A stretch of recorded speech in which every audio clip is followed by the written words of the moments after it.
All right, shalom, shalom. Hey, first and foremost, I want to say Brakatah Yahweh, Bahasham Yahweh Shai, Bahasham Rakakodash. All right, double honors to our apostles and elder bishops here at Great Millstone. Shalom to you, Akim. All right, who are pushing the truth. All right. Name of this lesson is Esau, the final boss. All right. And it's just play on words. Anybody that play video games, right? Uh, you play up into the point where you beat every mission, and then you come to the final mission. All right. Well, dealing with the Lord, in his prophecies, okay, he's coming to the final mission. All right. And we play a part in that. Okay. And, the Lord has put down the thrones of many way before Esau's time. Okay. And Esau is going, he's not going to be any different. Okay. In fact, the Lord, is going to bring out his glory. He's going to bring out his army. All right. The holy angels. Okay. And Yahweh Shai, who the world ignorantly calls Jesus Christ, right? is going to lead the charge. All right. The Lord, our Savior, Yahweh Shai, the Son of the Most High Yahweh. All right. Okay.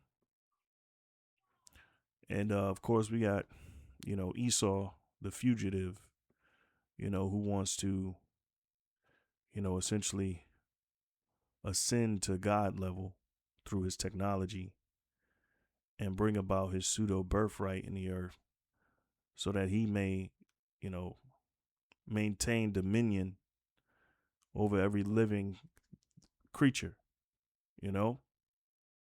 And he's done a bang up job, a horrible job, you know, in maintaining, which that ain't his MO anyway. He don't maintain, he only destroys, you know? And it's about time. It's his time, the Lord is about to put an end to it, just like he's done to, the kings way before, Esau was fully established as a nation. Okay. We've seen the Lord many a time, all right, make examples of other kings. And this time around, it's going to be the greatest example, all right, out of, the history of mankind. It's going to be the worst example made of a people. Okay. The Lord punished the apple of his eye, his chosen Israel. Okay. And we had to serve our enemies, serve the heathen, you know, um, and he made us an example. We swallowed the cup. Okay. And here it is. Yeah, we messed up, and we transgressed and we paid for essentially what we did. Now it's coming upon a point where Esau, you got to pay for what you've done, despite you trying to erase history, erase your carbon footprint. But let me tell you, everything that you've done has been taken into account, and that's why we laying the charges before you, as the scriptures say. We shall be raised, or he shall put us in order. Okay, let's get that. Psalms 50 and 21. You know what? I'll start at 16. But unto the wicked, the Most High saith, okay, what hast thou to do to declare my statutes? So what are you doing? What hast thou done to declare my statutes? All right. You ain't done nothing. Okay. You took the Bible in your hand. You took the mantra of being a Christian and a godsend to the earth with your industrial revolutions. Your slaves built everything, and that's why you take credit for it. But all you've brought to the world was disaster. All right. All you've brought was, terror, and everybody's complaining. If you were so good, why is everybody complaining about you? You had the world in your hands, and you want everybody to believe like you deserve to maintain the earth and you're the only one. It's absurd. It's madness when you hear these Edomites talk. It's absolutely madness. Like they deserve to be the number one nation in the world ruling over everybody. Okay? Because you pave the streets, with cement. Okay? And you got high rises and towers and all of this stuff that look good. All right? But it's just as corrupt as anything. And it's the worst. All right? From everything you took credit for. All right? So what hast thou to do to declare my statutes? All right? And what's the evidence behind you declaring the Lord's statutes? Ain't none. All right? Look, here it is in the NLT, Psalms 50 and 16. But God says to the wicked, why bother reciting my decrees and pretending to obey my covenant? Right. You got these Christians that say, or these so-called white people who say they're Christians, but they ain't got a righteous bone in their body. They're only perpetrating to the world that they're all righteous and they're a godsend. You're not. And your works, your fruits, all right, they speak against you, okay? They speak against you. All right. And as Habakkuk goes into saying, I think it says the beam shall cry out or something to the extent of that. All right. And the timber shall answer it. Let's see really quick. All right. Yeah, it says for the stone shall cry out of the wall. All right. Here it is, Habakkuk 2 and 10. Thou hast consulted shame to thy house by cutting off many people and hast sinned against thy soul. That's right. And your whole, uh, uh your whole, getting to the point where you've gotten and taken over everything is by cutting people off. Okay, and has sinned against thy soul. It says, for the stone shall cry out of the wall, and the beam out of the timber shall answer it. Okay, and basically, your your ill contribution to the world, that just basically means people are crying out against you. All right. So no matter how much you try to hide it, it's something that's gonna always come out. Oh man, I had to do this real quick. Habakkuk 2 and 11. All right. And I'm gonna go back to Psalms 50 because we can't forget, we're crying out. The Lord has set us in order, and we'll witness against him. So Habakkuk 2 and 11, for the stone shall cry out of the wall, and the beam out of the timber shall answer it. Give the meaning of this saying. All right. It says Habakkuk 2 and 11 is a very symbolic and powerful verse. So the context is the prophet Habakkuk is pronouncing woes upon Babylon, right? And we live in Babylon the Great, or the daughter of Babylon, okay, which is America, right? It says, and by extension, all oppressive nations or powers, the Babylonians have built their empire through bloodshed. All right, it's the same thing America has done: theft and exploitation. All right, because it was a land grab. All right, you had a head right system that you fraudulently just took land. You made up laws to fit your to make it benefit you, and everybody else had to suffer. So you cut off many people, and by you cutting off many people, it's a shame unto your nation. It's a shame unto your people, right? It says, and the Lord is saying that even the very buildings and cities they constructed through injustice will testify against them. And look at the cities, how vast these cities are. They didn't build them by themselves. All right. The so-called, and that's what they want the world to believe. Like they built everything by themselves. No, your slaves built everything. Okay, and that's a fact. All right. And whenever Esau try to pull that crap that, oh, you didn't do, your race didn't do anything, that's antagonize. They're just antagonizing you, trying to make you feel like shit because that's just who they are. You know, a people that you can never do anything to please them, but they're gonna try to put you down and try to hurt you. You know, with words.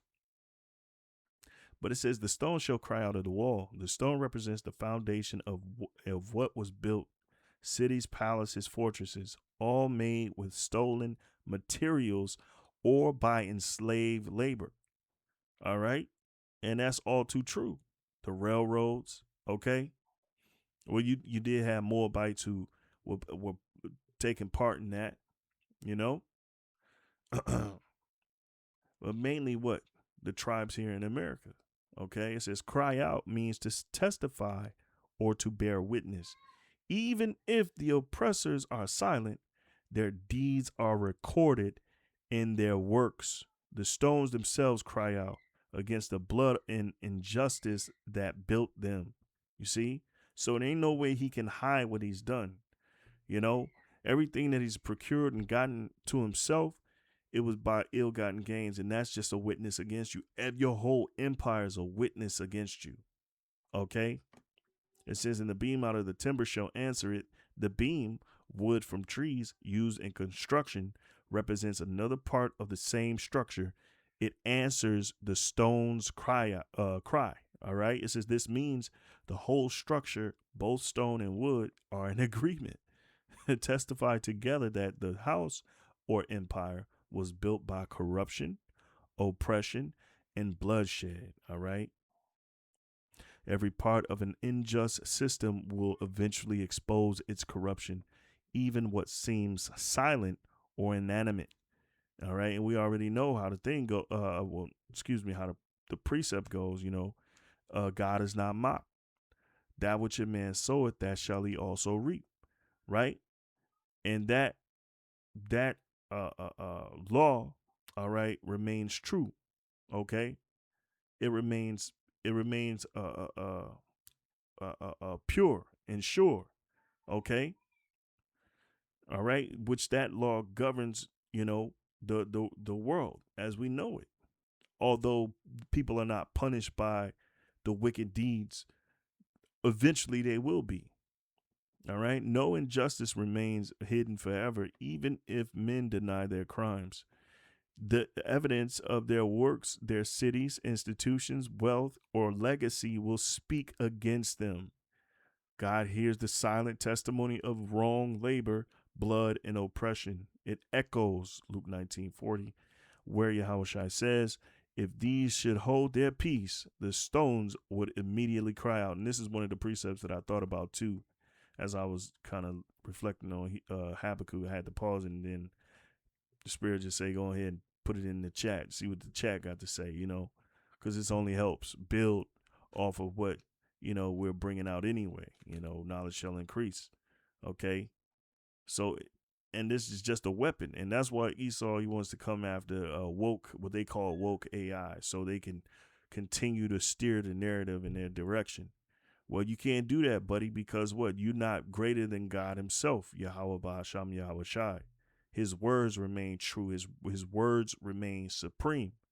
And that's what you're going to find out with a whole lot of backing up of what he's said. All right. Meaning creation itself bears witness to the truth and injustice. So, all right. Habakkuk 2:12. Woe to him that buildeth a town with blood and establish a city by iniquity. Behold, is it not of the Lord Yahweh of hosts that the people shall labor in the very fire? And the people shall weary themselves for very vanity. And that's what Esau has done. Okay. Let's go back to Psalms 50 and 16. Okay. It says, "But the Most High says to the wicked, why bother reciting my decrees and pretending to obey my covenant?" Right. They always say this is a judo Christian society, right? And really, you just marked yourself by even saying that, by posing to be these Christians, and you're God fearing and trying to, put the evil stigma on Jake, the tribe, the so-called Negro, Latino, and Native Americans, because that's what they're doing now. Every wicked crime that they commit or they're behind, somehow Jake is the face of it. We're the face of it. We're the face of crime. We're the face of the worst things ever. All right. And that's him accusing us. That's why the scriptures call you the devil. That's why we call you the devil. Diabolos, which means slanderer.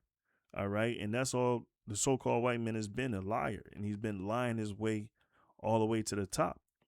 But guess what? All your works, everything that you've accrued, everything that you've gotten is a witness against you, you know?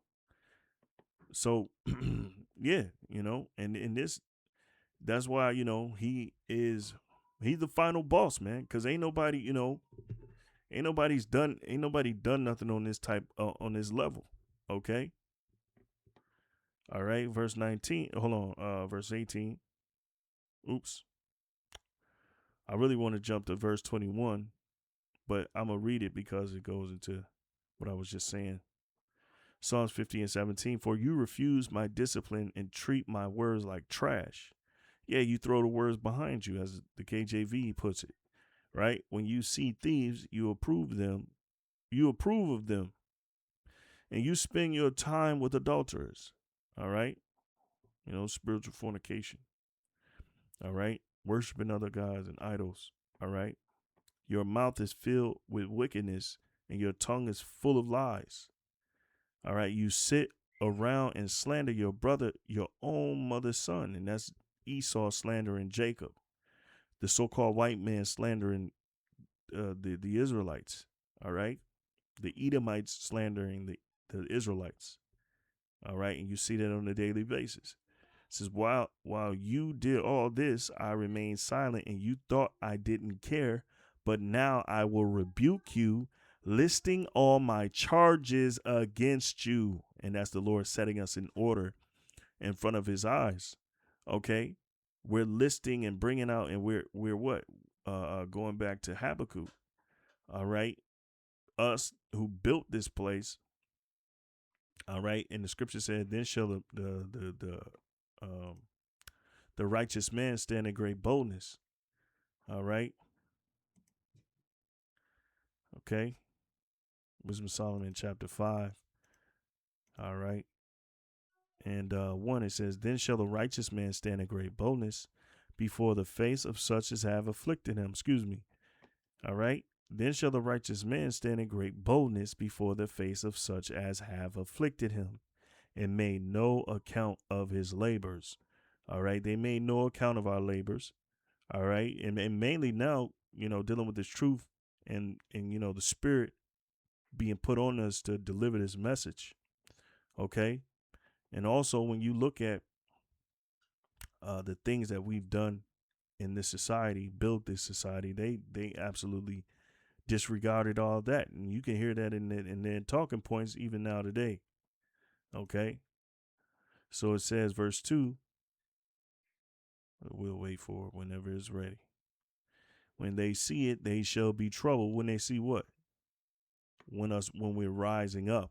Okay, so the king, all right, Esau, right, they're troubled with terrible fear, and shall be amazed at the strangeness of his salvation, because they're going to be amazed because their plans are going to be foiled.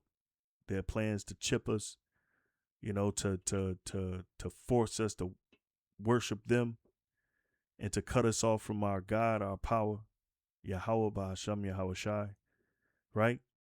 They're going to be amazed at the strangeness of our salvation. All right. So far beyond all that they look for. Okay. So this thing is going to be out of this world. Hence the word strangeness. And they, repenting and groaning for anguish of spirit, shall say within themselves, this was he whom we had sometimes in derision. And a proverb of reproach. They got us in complete mockery right now. All right. and they're trying to wipe us out, to say the least. Okay. And we know what they've been doing. We know what they've been up to. At every turn of the decade is some new thing they're introducing, experimenting, you know, attacking us in many ways in which we don't know. But they're attacking us. And we're crying out. We're crying unto the Father, Yahweh Shem Yahushai, and his Son, who's going to redeem us. That's why his name is Yahweh Shai. Yah meaning he, Hawashai meaning to deliver or to save.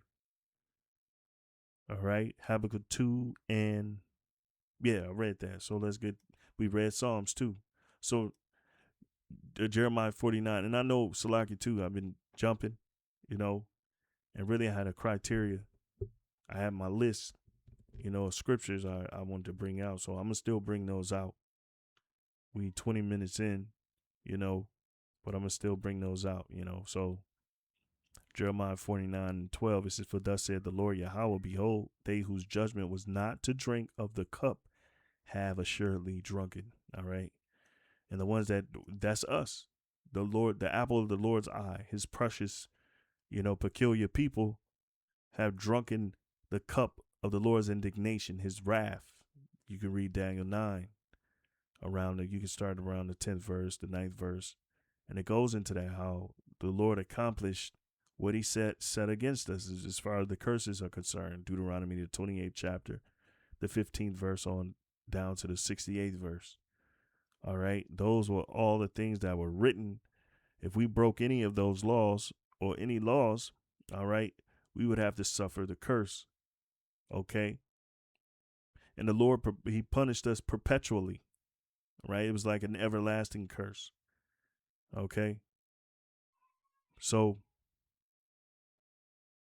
let me continue. It says, and art thou he that shall altogether go unpunished? Right. Yeah. So the Lord used you to punish us. All right. He used the wicked to punish his people. Okay. But shall he altogether go unpunished? Okay. Because he did wickedly. And the Lord said he was angry about that. Okay. The Lord said he was angry about that. Here, let me see if I can get it. This is Zechariah 1 and 15. It says, and I am very sore displeased with the heathen that are at ease, for I was but a little displeased, and they help forward the affliction. So watch the NLT though. All right. In other words, it's just saying you help make things worse. All right. So Zechariah 1 and 15, it says, but I am very angry with the other nations that are now enjoying peace and security. I was only a little angry with my people, but the nations inflicted harm on them far beyond my intentions. You see? Okay. All right. So Salakia. All right. So now let's get to our list. It's quite a few precepts, but I'm gonna, go ahead and let me finish this first though. Jeremiah 49:12 again. For thus said the Lord Yahweh, behold, they whose judgment was not to drink of the cup have assuredly drunken, and art thou he that shall altogether go unpunished? All right. Thou shalt not go unpunished, but thou shalt surely drink of it. So you're gonna drink of the Lord's indignation, and the scriptures say that in Lamentations. All right, and it specifically pointed out Edom. Lamentation 4 and 21. Rejoice and be glad, O daughter of Edom, that dwellest in the land of Uz. All right, which is modern day America. Okay, because Uz going back to the Uz or Ur of Chaldee. All right. Okay, that society was heavily built off of magi's and witches and warlocks, and they were heavy into the prognostication reading the stars and all of that shit. And that's what Esau's doing to this day. All right. He built this society on witchcraft. Hell, the founding fathers of what? They all, you know, sh- uh, uh, uh, shrouded in masonry. Their whole legacy is shrouded in masonry. All right. Illuminati. All right. Secret hands, shakes and secret symbols and secret agendas. All right. Part of a fraternal order. You name it. Okay. It says, the cup also shall pass through unto thee. Thou shalt be drunken and shalt make thyself naked. And that's what's happening through all your works, all the things that you've done. You become drunken with pride and greed and hatred. And now you have made yourself naked. So it says here, verse 22, the punishment of thine iniquity is accomplished, O daughter of Zion. He will no more carry thee away into captivity. And ultimately, he wants captivity for the nation of Israel in perpetuity. All right. The everlasting captivity. All right. But nobody, you're going to go into everlasting captivity. All right. And he's trying to do it and procure it through what? His NWO. And it's not going to happen. It says, he will visit thine iniquity, O daughter of Edom. He will discover thy sins. And that's what's happening. The Lord is discovering your sins now. And you're going to have to pay for the things that you've done. Okay. Now you ain't going to be able to blame everybody else. Okay. You're going to have to deal with the Lord's indignation now. Wisdom of Solomon 6:1. Hear therefore, O ye kings, all right, and understand, learn ye that be judges of the ends of the earth, all right. Give ear, ye that rule the people, and glory in the multitude of nations. And you glory in the multitude of nations. You glory and bask in the power that you have over the people in the world. Okay, but it says what? It's told you to give ear, ye that rule the people. Why? It's going to say, for power is given you of the Lord, and sovereignty from the highest, who shall try your works. All right. And then another word for try, okay, is to prove. He's going to prove whether or not, and you're going to be judged based on what you've done, because he's going to recall all the things that you've done in your past, okay, leading up to who you are now as a nation of people. And he's going to prove whether it was good or bad, all right, whether it stood the test of his righteousness, all right. It says, and search out your counsels, okay. And boy, let me tell you, and the Lord's when the Lord awakes, as the scriptures say, he's going to despise her image. So he's going to despise what you've become. Verse 4 says, because being ministers of his kingdom, right? You supposed to at some point you're supposed to reference the Lord. All the other kings did before you, to some degree. Okay. Cyrus the Great, him being an example, at one point, Nebuchadnezzar, he reverenced the Lord, gave his due respect. I mean, of course, the heathen, so they went off. They worshiped themselves and worshiped money. Okay, but they was punished. How much more you trying to put yourself in the seat of God through your technology. So you're going to be judged way worser, right? It said, ye have not judged aright, nor kept the law, nor walked after the counsel of God, right? Because promotion comes from who? Comes from the Lord. It don't come from you, okay? And that's what you think. You believe your own bullshit. You believe that you, through merit, has gotten power. No, it was the Lord that gave you power. You must have forgot. Okay, so whenever it's ready, verse 5, it says, horribly and speedily shall he come upon you, for a sharp judgment shall be to them that be in high places. I'd be scared if I was a king. But Esau trying to play tough. Okay, keep playing tough. We're going to see. We gonna see. And hey, you could try to do whatever the hell you want. Okay, we know what's up. Cause we in fear too. You know. So Psalms 2:1, why do the heathen rage and the people imagine a vain thing? The kings of the earth set themselves and the rulers take counsel together against the Lord and against his anointed, saying, and the kings of the earth set themselves in array against God and his chosen. All right, which is chosen firstly Yahweh Shai. All right, the only begotten son. All right, but he has more begotten sons and sons that he will, you know, make joint heirs with his son. Okay. All right. It says, let us break their bands asunder and cast away their cords from us. Right. So they want to take us up. They want to tear us apart. They want to tear us apart from the Lord. They want to tear us apart from each other. They want to erase the name of Israel in the world. All right.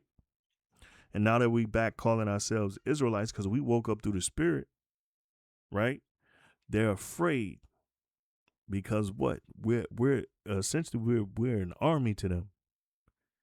We already know how Esau feels about anybody that he's oppressed, and they've somehow came up out of somewhat come up out of the oppressive tactics and the tyranny. You can dance just like the individuals at Wounded Knee. They took it as a threat because they made a dance and a song to commemorate or to lift themselves up. All right. So we already know in Esau's going to come with the works, but the elect are going to be protected. All right.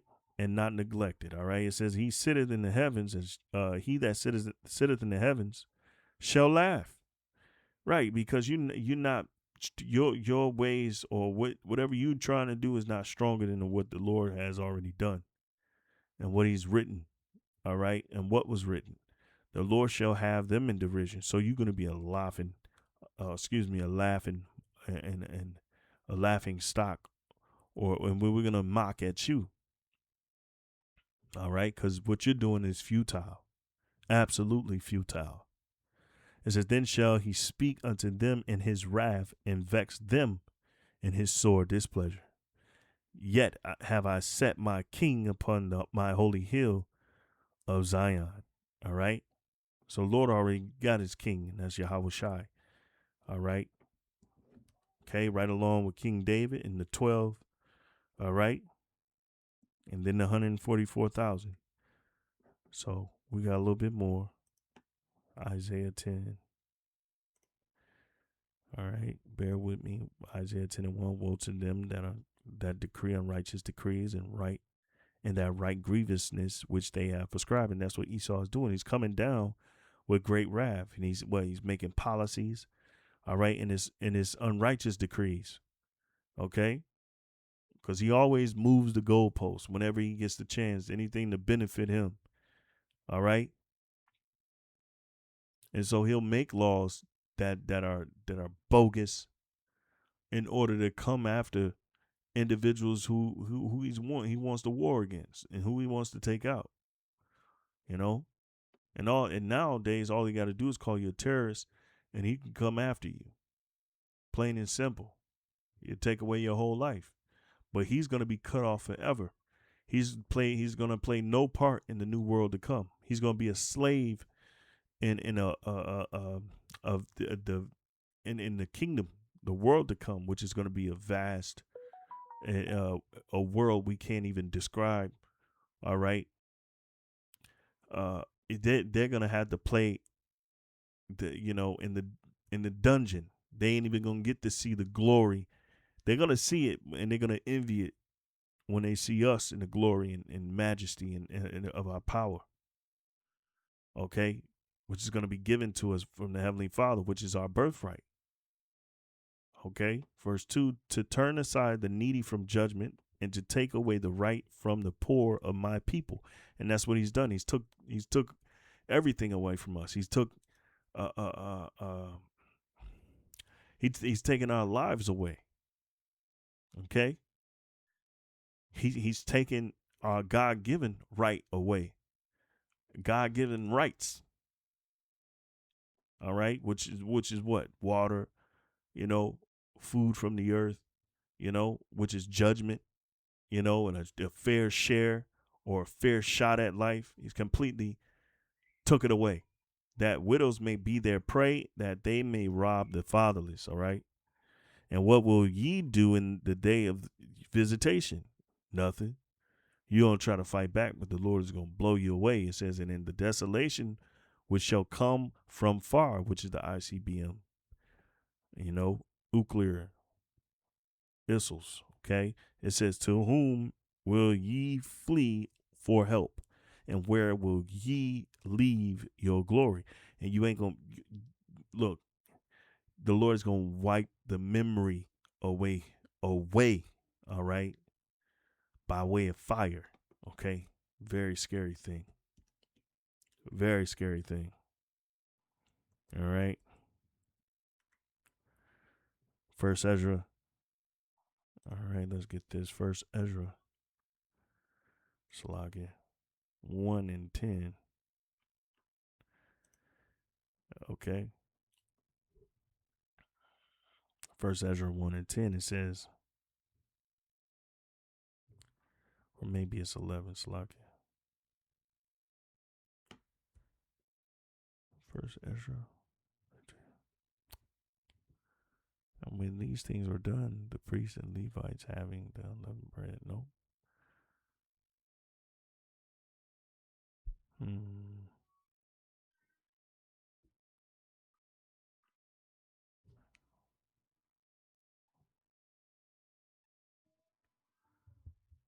Here, let me see something. Shalaki. It's supposed to be First Ezra 1 and 10. Let me see if I can.